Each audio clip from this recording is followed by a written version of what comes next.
No niin, Siikki, haluatko sä kertoa mikä tää tilanne on tässä? Tilanne on se, että vakionopeuden säädö on säädetty 20 kilometrin tuntinopeuteen ja tosiaan tossa on tämmönen moporuoska paska takana ja vittu vai mikäs tässä maailman meno vittu. Kuolen nauruun. Siikki, avaa taka-aikana, tämä on vähän kuvaa tästä mopoautosta. Otetaan vähän kuvaa siitä. Minä katon jälkeen.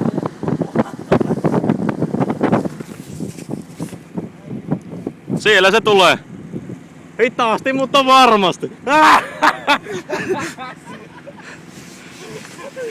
Helvetin kyytiä! Mihin se käy? Meneekö se johonkin? En tiedä. Mä katon vilkkuja.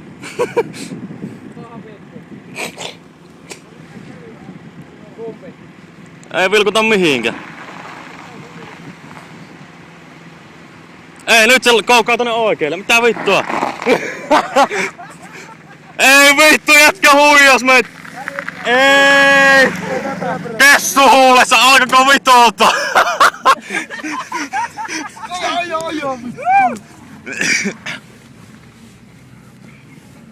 Rausta. Ei saatana. Miten me kostetaan tää? Janttarit on kessu, voi vittu kun täällä pääsee tupaan. Niin oikein. No niinku se... Pakko ihan eteen. Ajaa jökkytään saata. Oota vittu. Kato mistä mä ohitessaan.